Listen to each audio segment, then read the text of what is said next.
शुभ बेला है, पावन घड़ी है। सत्य का स्वरूप हमारे बीच खड़ा है।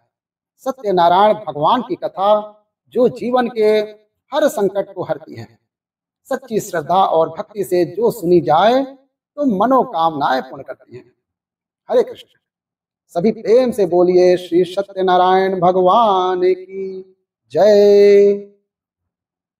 श्री सत्यनारायण भगवान की कथा सुनने और पढ़ने से न केवल पुण्य की प्राप्ति होती है बल्कि पारिवारिक सुख, धन संपत्ति और स्वास्थ्य में भी वृद्धि होती है।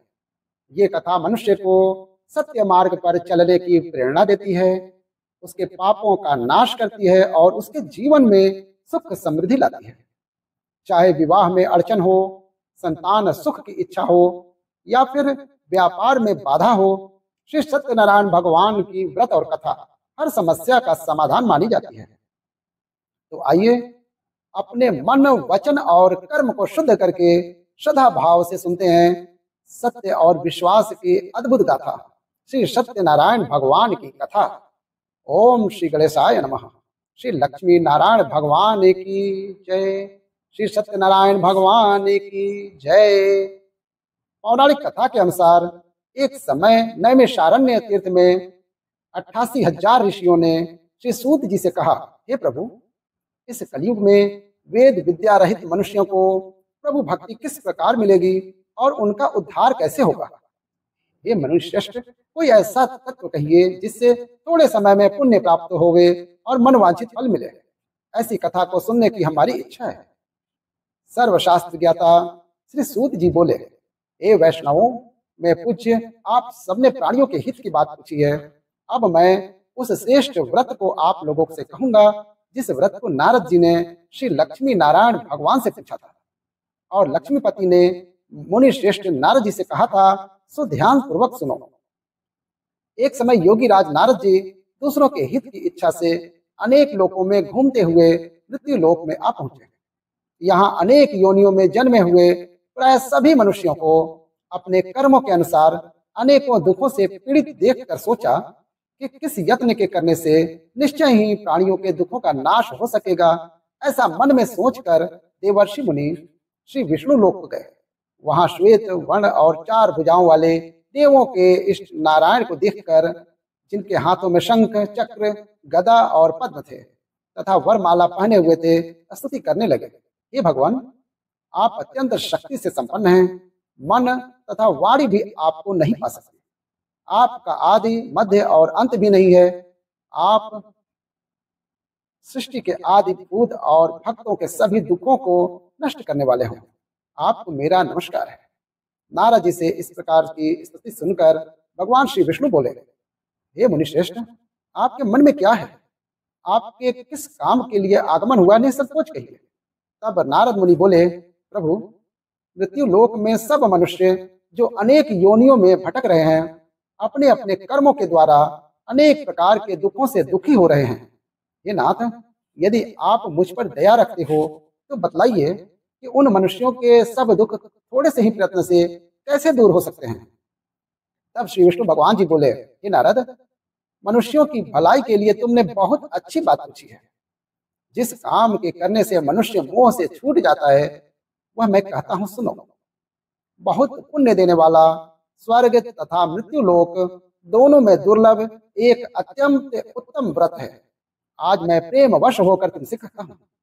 श्री सत्यनारायण भगवान का ये व्रत अच्छी तरह विधि पूर्वक करके मनुष्य धरती पर आयु पर्यंत सुख भोग कर मरने पर मोक्ष को प्राप्त होता है। श्री भगवान के वचन सुनकर नारद मुनि बोले, हे भगवान, उस व्रत का फल क्या है, क्या विधान है और किस लिए ये व्रत किया है और किस दिन ये व्रत करना चाहिए, विस्तार पूर्वक कहिए। भगवान विष्णु बोले, हे नारद, दुख, शोक आदि को दूर करने वाला, धन धान्य को बढ़ाने वाला, सौभाग्य तथा संतान को देने वाला यह व्रत सब स्थानों पर विजय करने वाला है। भक्ति और श्रद्धा के साथ किसी भी दिन मनुष्य श्री सत्यनारायण की प्रातः काल के समय ब्राह्मणों और बंधुओं के साथ धर्म परायण होकर पूजा करे। भक्ति भाव से नैवेद्य, केले का फल, शहद, घी, दूध और गेहूं का आटा सवाया लेवे। गेहूं के अभाव में साखी का चूर्ण भी ले सकते हैं और सब पदार्थों को भगवान को अर्पण कर देवे तथा बंधुओं सहित ब्राह्मणों को भोजन करावे। पश्चात स्वयं भोजन करे। रात्रि में नृत्य गीत आदि का आयोजन कर सत्यनारायण भगवान का ध्यान करते हुए समय बिताए। इस तरह व्रत करने पर मनुष्यों की इच्छा निश्चय ही पूर्ण होती है। विशेष रूप से कली काल में भूमि पर यही मोक्ष का सरल उपाय है। प्रेम से बोलिए श्री सत्यनारायण भगवान की जय। श्री सत्यनारायण व्रत कथा का प्रथम अध्याय संपूर्ण। दूसरा अध्याय। श्री सूत जी बोले, हे ऋषियों, जिसने पहले समय में इस व्रत को किया है उसका इतिहास कहता हूँ, ध्यान पूर्वक सुनो। काशीपुरी नगरी में एक अत्यंत निर्धन ब्राह्मण रहता था। वह भूख और प्यास से बेचैन व नित्य पृथ्वी पर घूमता रहता था। ब्राह्मणों से प्रेम करने वाले भगवान ने ब्राह्मण को दुखी देखकर पूरे ब्राह्मण का रूप धारण कर उसके पास जाकर पूछा, हे विप्र, तुम नित्य दुखी होकर पृथ्वी पर क्यों घूमते हो? हे ब्राह्मण, ये सब मुझसे कहो, मैं सुनना चाहता हूँ। तब वो ब्राह्मण बोला, मैं निर्धन ब्राह्मण हूँ, भिक्षा के लिए पृथ्वी पर घूमता फिरता हूँ। हे भगवान, यदि आप इससे छुटकारा पाने का कोई उपाय जानते हो तो कृपया कर मुझे बताएं। वृद्ध ब्राह्मण बोला, हे विप्र, सत्यनारायण भगवान मनवांछित फल देने वाले हैं, इसलिए तुम उनका पूजन करो, जिसके करने से मनुष्य सब दुखों से मुक्त हो जाता है। तब ब्राह्मण को व्रत का सारा विधान बतलाकर बूढ़े ब्राह्मण का रूप धारण करने वाले श्री सत्यनारायण भगवान वहीं अंतर ध्यान हो गए। जिस व्रत को वृद्ध ब्राह्मण ने बतलाया है मैं उसको अवश्य करूंगा। यह निश्चय करने पर उसे रात भर नींद नहीं आई। सवेरे उठकर सत्यनारायण भगवान के व्रत का निश्चय कर वह भिक्षा के लिए चला। उस दिन उसको भिक्षा में बहुत सारा धन मिला, जिससे बंधु बांधवों के साथ उसने सत्यनारायण भगवान का व्रत किया। इसके करने से वह ब्राह्मण सब दुखों से छूटकर अनेक प्रकार की संपत्तियों से युक्त हुआ। उस समय से वह ब्राह्मण हर मास व्रत करने लगा। इस तरह सत्यनारायण भगवान के व्रत को जो भी करेगा वह मनुष्य सब दुखों से छूट जाएगा। इस तरह नारद जी से सत्यनारायण भगवान का कहा हुआ यह व्रत मैंने तुमसे कहा। हे विप्रो, मैं अब और क्या कहूँ? तब ऋषिगण बोले, हे मुनीश्वर, संसार में इस ब्राह्मण से सुनकर किस किसने इस व्रत को किया, हम वैसे भी सुनना चाहते हैं। इसके लिए हमारे मन में अत्यंत जिज्ञासा हो रही है। सूत जी बोले, हे मुनियों, जिस जिसने इस व्रत को किया है वह सभी सुनो। एक समय में ब्राह्मण धन और ऐश्वर्य के अनुसार बंधु बांधवों के साथ व्रत करने को तैयार हुआ। उसी समय एक लकड़ी बेचने वाला बूढ़ा आदमी आया और वहां लकड़ियों को रखकर ब्राह्मण के मकान में गया। दुखी लकड़हारा उनको व्रत करते देखकर ब्राह्मण को नमस्कार करके कहने लगा, ये आप क्या कर रहे हैं? इसके करने से क्या फल मिलता है? कृपया करके मुझको बतलाइए। ब्राह्मण ने कहा, सब मनोरथों को पूर्ण करने वाला यह सत्यनारायण भगवान का व्रत है। इसके ही कृपा से मेरे यहाँ धन धान्य आदि की वृद्धि हुई है।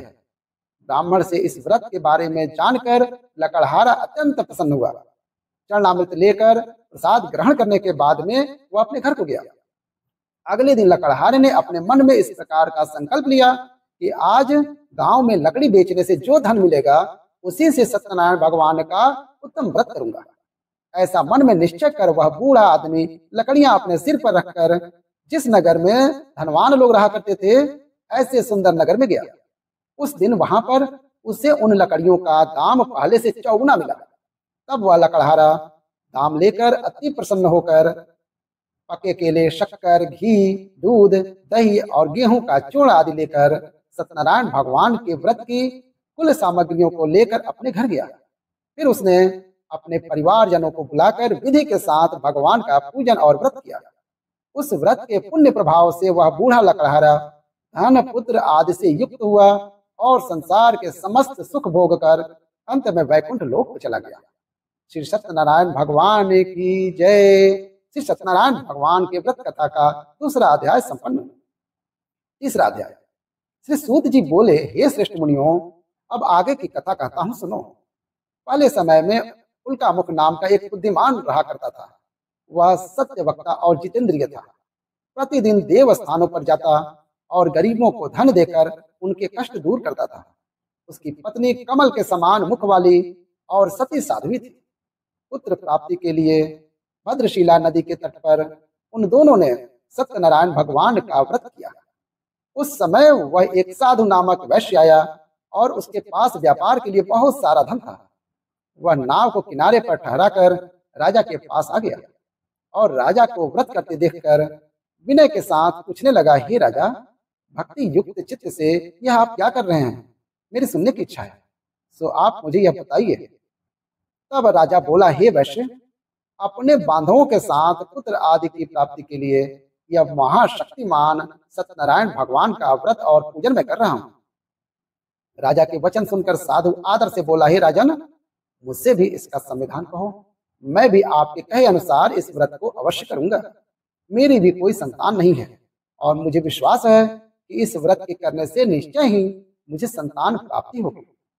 तब राजा से पूरा विधान सुनकर व्यापार से निवृत्त होकर वह आनंद के साथ अपने घर को गया। साधु ने अपनी स्त्री को संतान देने वाले इस व्रत को सुनाया और प्रण किया कि जब मेरे यहाँ संतान होगी तब मैं इस व्रत को करूंगा। साधु ने ऐसे वचन अपनी पत्नी लीलावती से कहे। एक दिन उसकी पत्नी पति के साथ आनंदित होकर सांसारिक धर्म में प्रवृत्त होकर श्री सत्यनारायण भगवान की कृपा से गर्भवती हो गई और 10वें महीने उसके एक सुंदर कन्या का जन्म हुआ। वह कन्या दिनों दिन इस तरह बढ़ने लगी जैसे शुक्ल पक्ष का चंद्रमा बढ़ता है। कन्या का नाम कलावती रखा गया। तब लीलावती ने मीठे शक्कर में अपने पति से कहा, स्वामी, जो आपने संकल्प लिया था कि मैं संतान होने पर सत्यनारायण भगवान का व्रत करूंगा, अब आप उसे करिए। साधु बोला, हे प्रिय, इसके विवाह पर करूंगा। इस प्रकार अपनी पत्नी को आश्वासन देकर वह नगर को चला गया। अब कलावती अपने पिता के घर में रहकर बड़ी हो रही थी। एक दिन साधु ने जब नगर में सखियों के साथ अपनी पुत्री को देखा तो तुरंत दूत को बुलाकर कहा कि पुत्री के लिए कोई सुयोग्य वर देखकर लाओ। साधु की आज्ञा पाकर दूत कंचन नगर पहुंचा और वहां पर बहुत खोज कर, बहुत देखभाल कर कन्या के लिए सुयोग्य वर लेकर आया। उस सुयोग्य युवक को देखकर साधु ने अपने बंधु बांधवों से प्रसन्नचित होकर अपनी पुत्री का विवाह उसके साथ कर दिया। किंतु दुर्भाग्य से विवाह के समय भी वह उस व्रत को करना भूल गया। तब श्री सत्यनारायण भगवान क्रोधित हो गए और साधु को श्राप दे दिया कि तुम्हें दुख प्राप्त होगा। अपने कार्य में कुशल साधु वैश्य अपने जमाता सहित समुद्र के समीप स्थित रत्नपुर नगर में गया और वहां पर दोनों ससुर जमाई चंद्रकेतु राजा के उस नगर में व्यापार करने लगे। एक दिन भगवान सत्यनारायण की माया से प्रेरित कोई चोर राजा का धन चुराकर भागा जा रहा था, किंतु राजा के दूतों को आता देखकर चोर घबराकर भागते हुए धन को वहीं चुपचाप छोड़कर चले गए जहां पर वे ससुर और जमाई ठहरे हुए थे। जब दूतों ने उन साधु वैश्य के पास राजा के धन को रखा हुआ देखा तो वे उन्हीं को चोर समझकर दोनों पर बांध कर ले गए और राजा के पास जाकर बोले, हे राजन, ये दो चोर हम पकड़ कर लाए हैं, देख कर आज्ञा दीजिए। तब राजा की आज्ञा से उनको कठोर कारावास में डलवा दिया गया और उनका सब धन भी छीन लिया गया। सत्यनारायण भगवान के श्राप के कारण साधु वैश्य की पत्नी और पुत्री भी इधर उधर घर में दुखी रहने लगे। उनके घर पर जो कुछ भी धन रखा था चोर चुरा कर ले गए। शारीरिक और मानसिक पीड़ा तथा भूख प्यास से अति दुखी होकर और अन्य की चिंता में कलावती एक दिन एक ब्राह्मण के घर गई। वहां उसने सत्यनारायण भगवान का व्रत होते देखा, फिर कथा सुनी और प्रसाद ग्रहण करके रात होने पर वह अपने घर आई। तब उसकी माता ने कलावती से पूछा, हे पुत्री, तू अब तक कहाँ रही और तेरे मन में क्या है? कलावती कहने लगी, माते, मैंने एक ब्राह्मण के घर पर श्री सत्यनारायण भगवान का व्रत होते हुए देखा है। कन्या के ऐसे वचन सुनकर लीलावती भगवान के पूजन की तैयारी करने लगी।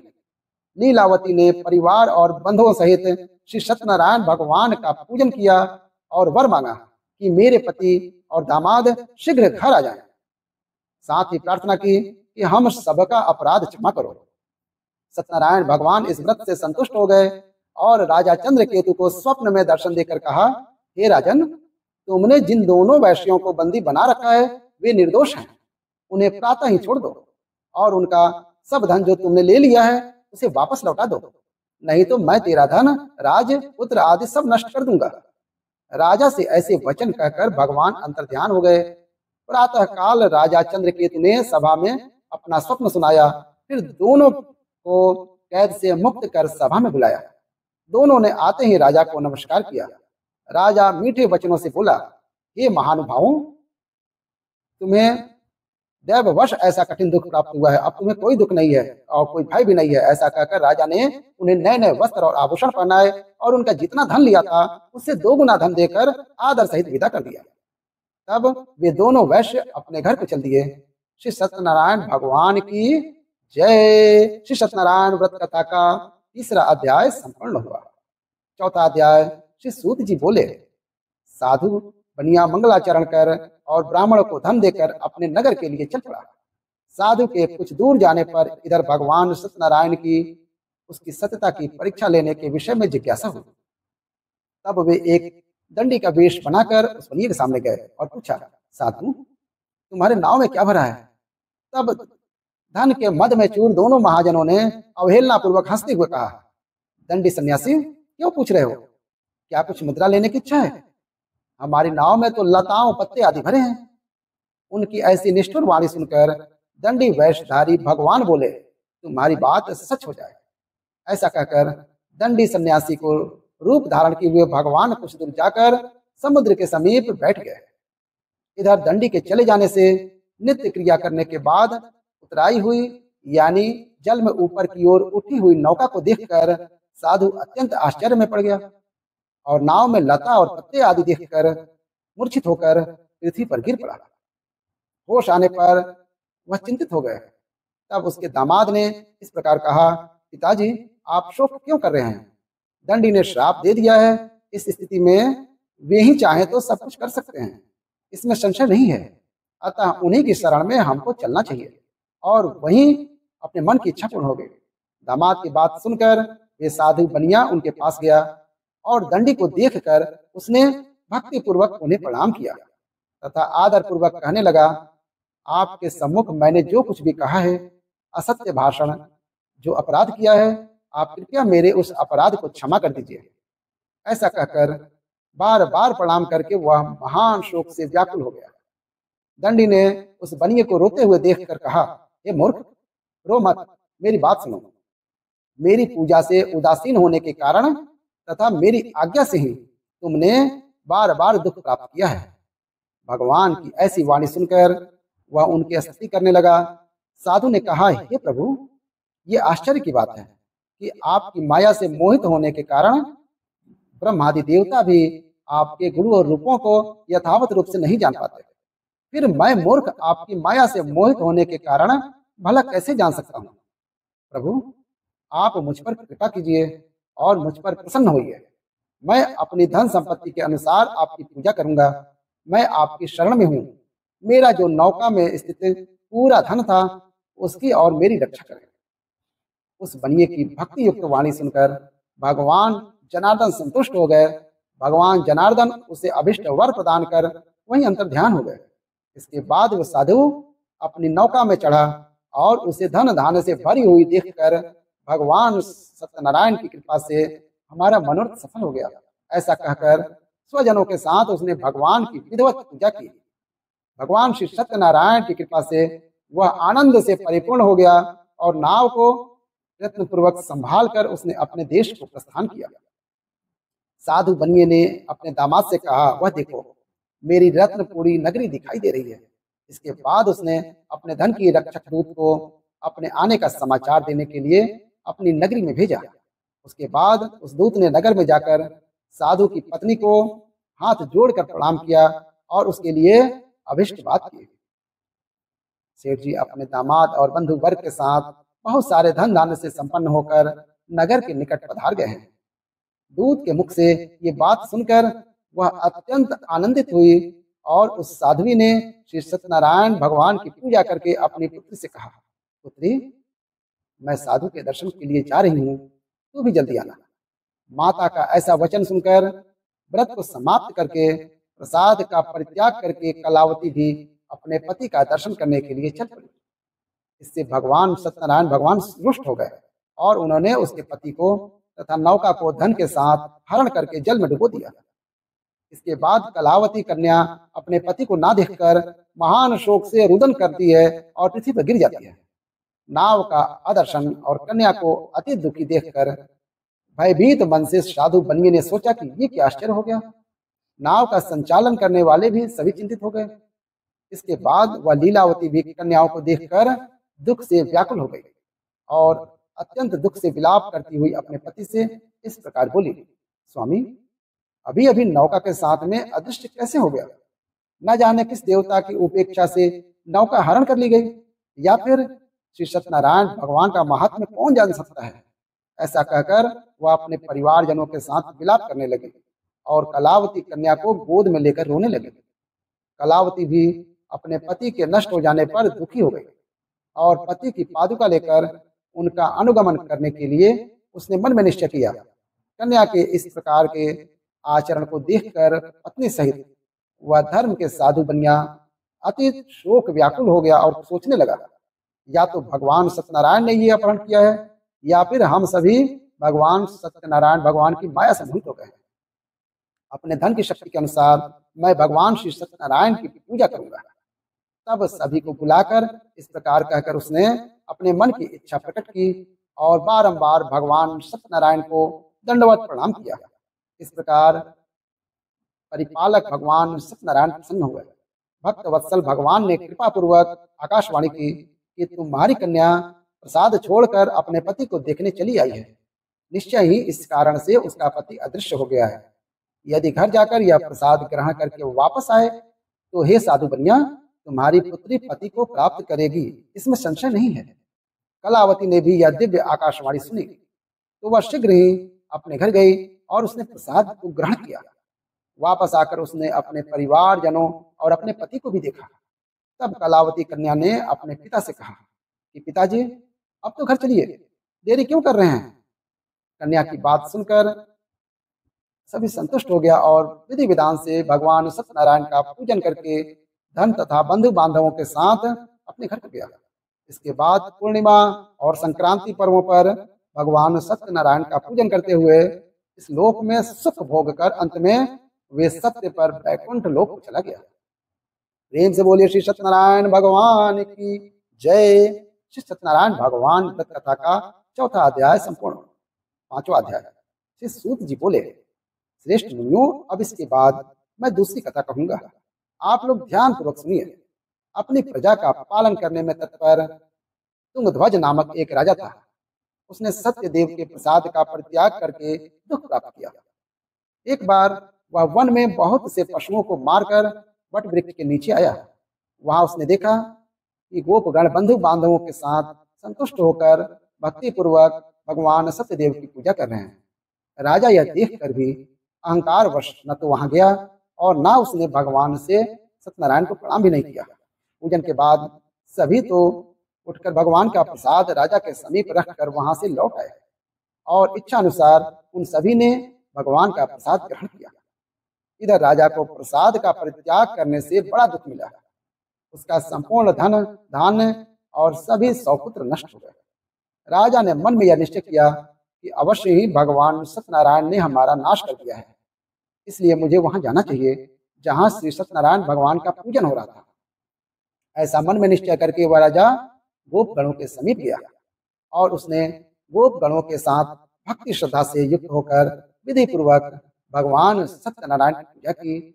भगवान सत्यनारायण की कृपा से वह पुनः धन और पुत्रों से संपन्न हो गया तथा इस लोक में सभी सुखों का उपभोग कर अंत में सत्यपुर वैकुंठ लोक प्राप्त हुआ। श्री सूत जी कहते हैं, जो व्यक्ति इस परम दुर्लभ श्री सत्यनारायण भगवान के व्रत को करता है और पुण्यमयी तथा फल प्रदायिनी भगवान की कथा को भक्ति युक्त होकर सुनता है, उसे भगवान सत्यनारायण की कृपा से धन धान्य आदि की प्राप्ति होती है। दरिद्र धनवान हो जाता है, बंधन में पड़ा हुआ बंधन से मुक्त हो जाता है, डरा हुआ व्यक्ति भय मुक्त हो जाता है। ये सत्य बात है, इसमें संशय नहीं है। श्लोक में वह सभी इच्छित फलों को भोग कर अंत में सत्यपुर वैकुंठ लोक हो जाता है। ये ब्राह्मणों, इस प्रकार मैंने आप लोगों से भगवान सत्यनारायण के व्रत को कहा, जिसे करके मनुष्य सभी दुखों से मुक्त हो जाता है। कल युग में तो भगवान सत्यदेव की पूजा विशेष फल प्रदान करने वाली है। भगवान विष्णु को कुछ लोग काल, कुछ लोग सत्य, कोई ईश, कोई सत्यदेव तथा दूसरे लोग सत्यनारायण नाम से कहेंगे। अनेक रूप धारण करके भगवान सत्यनारायण सभी की मनोरथ सिद्ध करते हैं। कलयुग में सनातन भगवान विष्णु ही सत्यव्रत रूप धारण करके सभी का मनोरथ पूर्ण करने वाले होंगे। हे श्रेष्ठ मुनियों, जो व्यक्ति नित्य भगवान सत्यनारायण की इस व्रत कथा को पढ़ता है, सुनता है, भगवान सत्यनारायण की कृपा से उसके सभी पाप नष्ट हो जाते हैं। हे मुनीश्वरों, पूर्व काल में जिन लोगों ने भगवान सत्यनारायण का व्रत किया था, उसके अगले जन्म का वृत्तांत कहता हूँ, आप लोग सुनिए।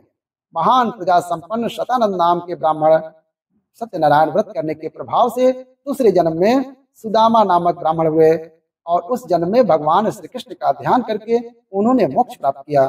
लकड़हारा भी गुहा का राजा हुआ और अगले जन्म में भगवान श्री राम की सेवा करके मोक्ष को प्राप्त किया। महाराज उल्का मुख दूसरे जन्म में राजा दशरथ हुए, जिन्होंने श्री रंगनाथ जी की पूजा करके अंत में वैकुंठ को प्राप्त किया।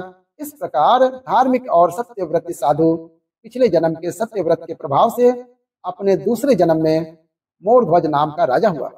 उसने आर्य से चीरकर अपने पुत्र की आधी देह भगवान विष्णु को अर्पित कर मोक्ष प्राप्त किया। महाराज तुंगध्वज जन्मांतर में स्वयं मनु हुए और भगवत संबंधी संपूर्ण कार्यों का अनुष्ठान करके वैकुंठ लोक को प्राप्त हुए। जो गोपगण थे वे सब जन्मांतर में ब्रजमंडल में निवास करने वाले गोप हुए और सभी राक्षसों का संहार करके उन्होंने भी भगवान का शाश्वत धाम गोलोक प्राप्त किया। प्रेम से बोलिए श्री सत्यनारायण भगवान की जय, श्री लक्ष्मी नारायण भगवान की जय। श्री सत्यनारायण भगवान का कथा पंचम अध्याय संपूर्ण और इसी के साथ कथा समाप्त हुई। सभी प्रेम से बोलिए श्री सत्यनारायण भगवान की जय।